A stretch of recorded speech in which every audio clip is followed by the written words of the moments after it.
Hola, ¿cómo están? En el video anterior conocimos que todo proceso de reclutamiento género inclusivo parte de 3 elementos. Una política que incluya los compromisos en la materia, contar con personal capacitado y entrenado en el proceso inclusivo y realizar cada etapa de forma estructurada y objetiva. Además, conocimos buenas prácticas para disminuir la influencia de los sesgos y hacer procesos más justos en las siguientes etapas del proceso de reclutamiento: la construcción del perfil del puesto, la publicación de la vacante y la búsqueda de talento.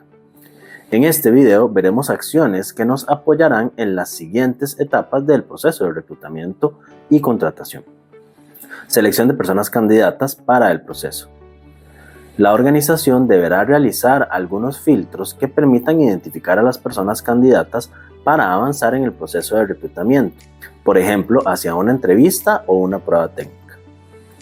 En esta etapa, los más actuales modelos de inclusión en el reclutamiento dicen que es ideal que quienes toman la decisión del proceso de contratación no tengan acceso a información sociodemográfica de la persona candidata. En otras palabras, que no conozca nombre, edad, género, procedencia, residencia, ni ningún otro dato similar de quien participa en el proceso. Esto ya que, como vimos en otro video, según estudios, el simple hecho de saber si la persona candidata es mujer u hombre ya causa sesgos que por lo general hacen que se dé mayor oportunidad a los hombres de avanzar en el proceso. Para garantizar esto, la organización puede optar por eliminar la data demográfica del currículum u hoja de vida enviada, para que quien lo revisará no tenga ese contexto. Incluso pueden diseñarse formas de aplicación anónimas, por ejemplo pidiendo que la persona responda una serie de preguntas, escriba un ensayo o envíe una muestra de su trabajo sin indicar sus credenciales personales.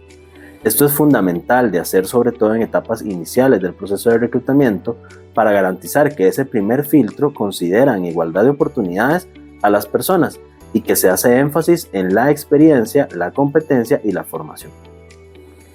Una vez se ha verificado que las personas candidatas cumplen con los requisitos que se han establecido para la vacante, se podrá continuar el proceso y descartar a quienes no calzan con ese perfil. En el caso de que se implementen formas de aplicación como respuesta a preguntas, ensayos, envío de material que demuestre competencias, entre otras, debe diseñarse una forma de calificación de la aplicación para sumar a lo que queda de este proceso.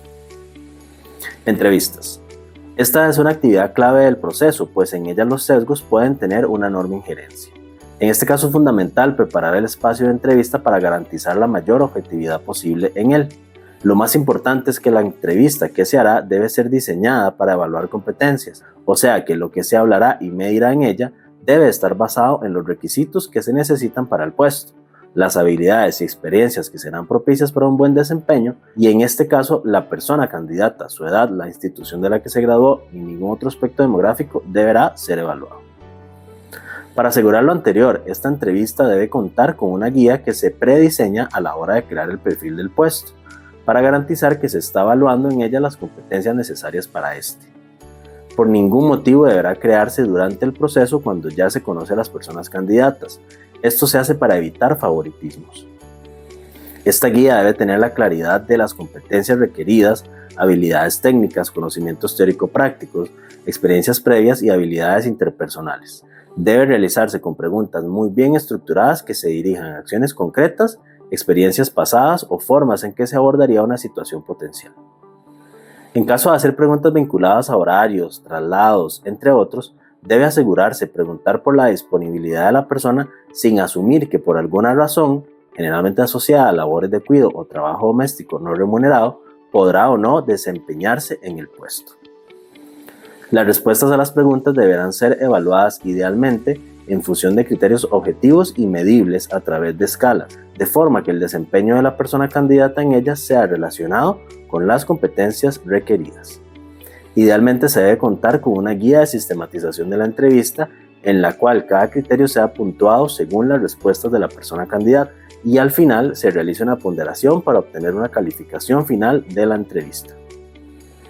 Es muy recomendable que en la entrevista participe más de una persona como entrevistadora, esto con el fin de que la decisión y puntuación no se base únicamente en las percepciones de una sola persona y que los sesgos de éste intervengan en la menor medida posible. La segunda persona entrevistadora podrá fungir como vigilante de que no haya preguntas fuera de la guía o que no se aborden aspectos personales durante la entrevista. Al cierre de la entrevista se recomienda que la o las personas entrevistadoras hagan una valoración de la persona candidata, sumen los puntajes de las respuestas y dejen una calificación promediada de esta etapa. Es importante saber que el hecho de que varias personas participen en una entrevista no garantiza que su evaluación sea libre de sesgos.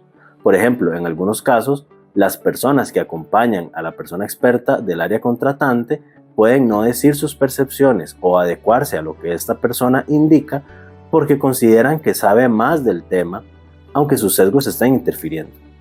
O bien, cuando una persona de mayor poder en la organización forma parte del equipo evaluador, puede tenderse a dejarle la decisión a esta persona.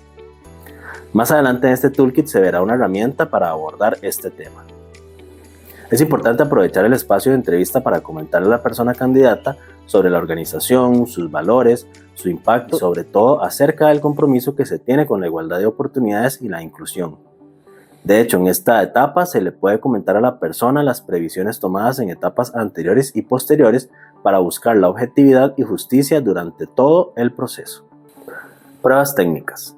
En algunos casos, previo a la contratación, es necesario aplicar pruebas que permitan asegurar que la persona candidata cuenta con las competencias para el desarrollo del puesto. La prueba debe ser estrictamente técnica y debe evaluar las competencias establecidas desde el perfil de puesto. Deben aplicarse sin excepción a todas las personas que estén concursando por la vacante. No podrá realizarse solo a algunas de ellas ni de manera selectiva. Al igual que en la entrevista, para esta etapa es elemental que se prepare el material con antelación, o sea, cuando se crea la necesidad del puesto y no cuando se conoce a las personas candidatas. Durante el diseño de la prueba debe asegurarse que se crea además un método para evaluar los resultados de esta.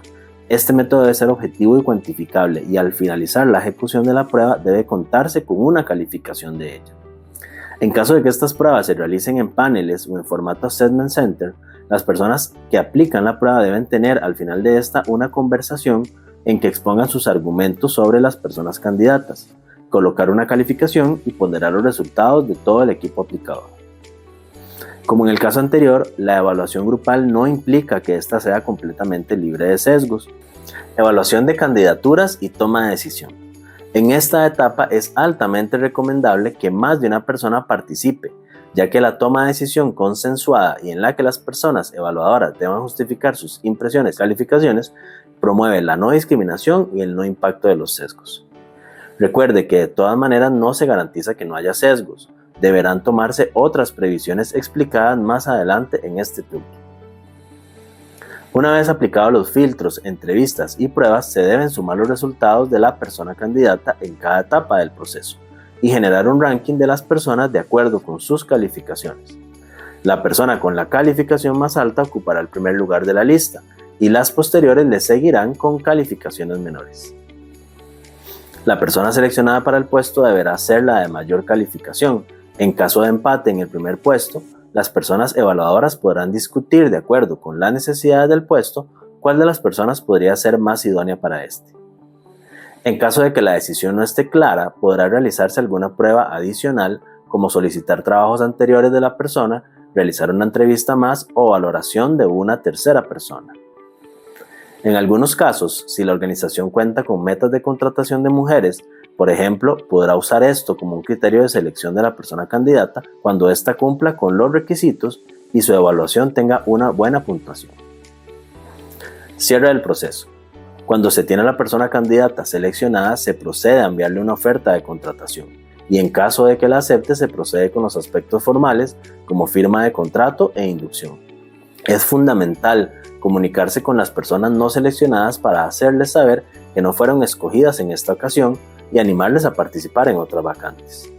Esto, además de ser lo más respetuoso para la persona, genera una buena imagen para la organización y el compromiso con las personas.